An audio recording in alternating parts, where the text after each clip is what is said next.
Hello there, welcome back to the channel. This Nerdled Empire, and today we're looking at the Gorn species. The Gorn were a race of bipedal humanoid reptiles that lived in the Alpha Quadrant. They were technologically comparable to humanity, but were phenomenally more aggressive.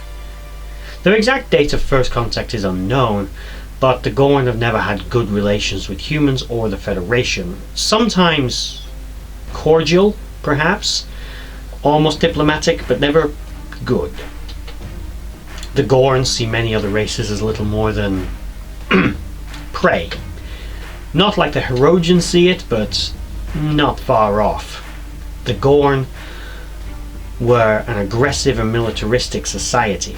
They were known to have two genders, much like humans, with males and females, and were capable of reproducing in this fashion, but one of the most distinctive features of the Gorn was their general life cycle.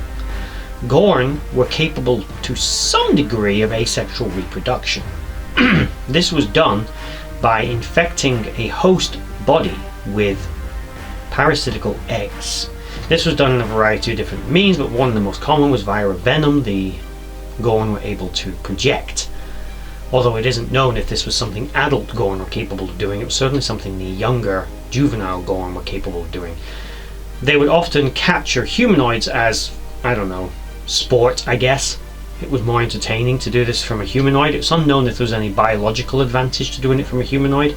Probably wasn't, as it wasn't likely something that they did on their home world. They would have just used any old animal. But they would infect these beings with these parasitical eggs that would maturate differently depending on the species. A host creature might even be able, theoretically, if it's got a strong enough immune system, such as species 8472, might be able to completely fight off the infestation.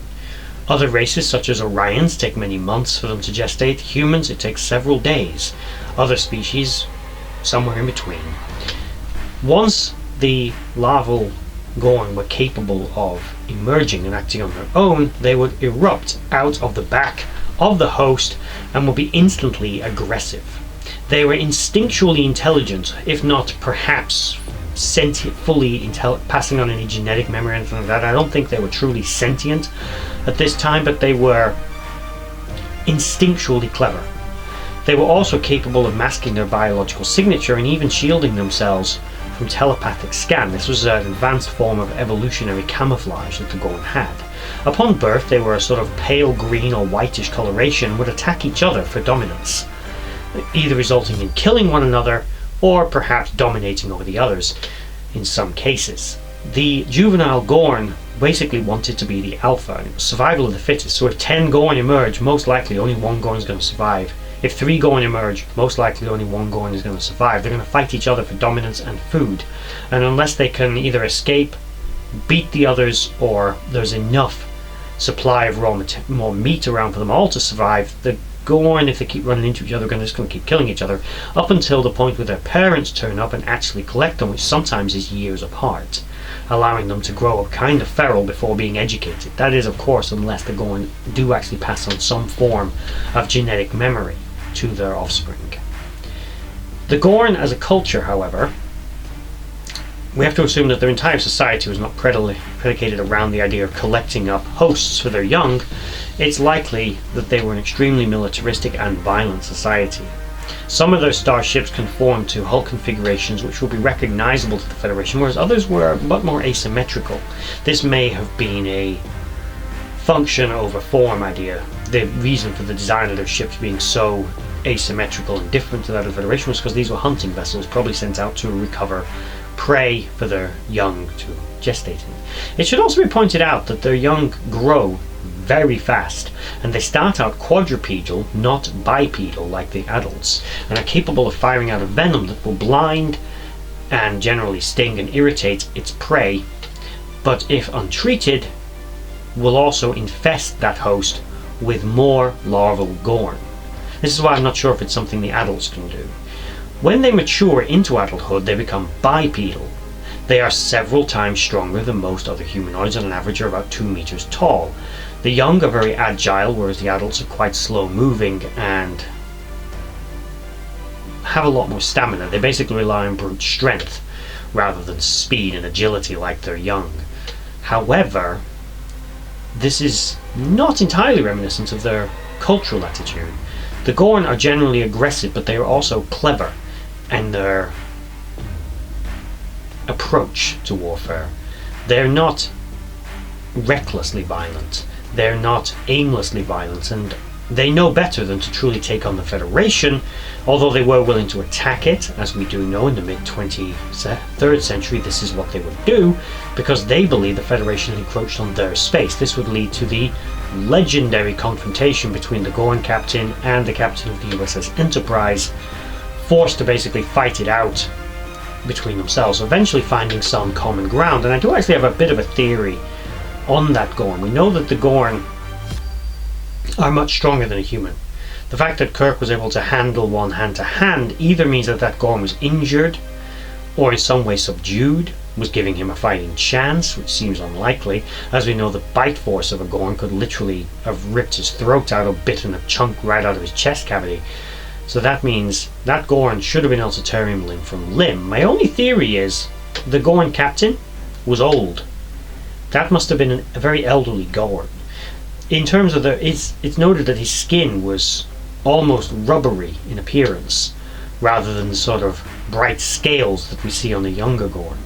This to me could be some kind of aging effect of the Gorn as they get older. The Gorn fashion, so to speak, is also fairly consistent. They seem to wear things that are almost primitive clothing, not liking to wear a lot of clothing. They wear something more akin to animal skins, basic furs or loincloths, rather than they do anything else.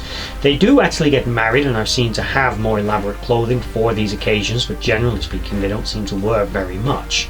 The Gorn dislike cold temperatures. Being a cold-blooded species, they require an exothermic reaction to actually warm up, like many reptiles on Earth do, meaning they need to bask in the sun or generally be in a warm environment. This is not unlike the Xindi reptilians as well. Meaning basically the Gorn don't generate a lot of internal heat, they require external sources, and as a result they don't like the cold very much. Meaning in a colder environment humans have the advantage, as we saw with the USS Peregrine, albeit perhaps not enough of an advantage, but an advantage all the same. The Gorn don't like the cold.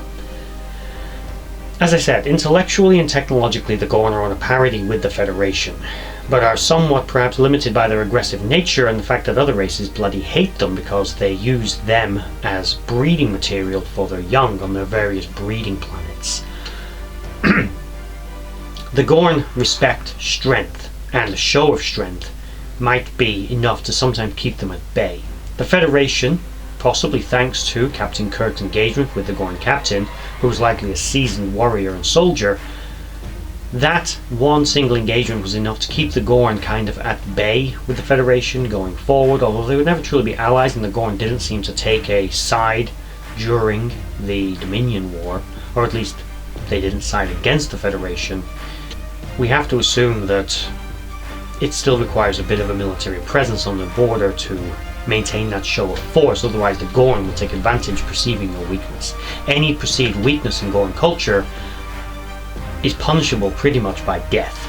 As we saw, a Gorn would destroy one of their own starships if they believed that it had been captured, or in any way allowed, say, humans to gain any kind of upper hand on there. That would show that the Gorn aboard that ship were inferior, and they'd simply kill them. And that is just about it for the Gorn.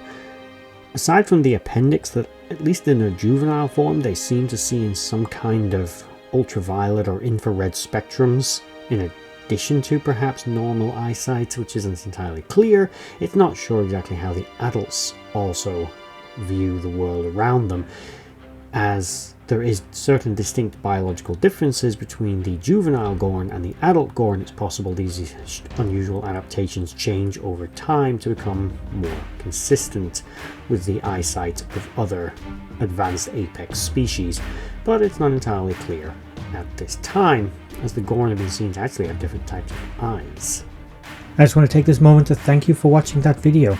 If you liked what you saw, please check out my social links in the description box below to Instagram and Twitter and others, and also is down there a link to my Patreon page where you can support this channel and the others as I try to grow this franchise and do this more regularly. If you made it all the way to the end of this video, thank you for watching, and bye bye.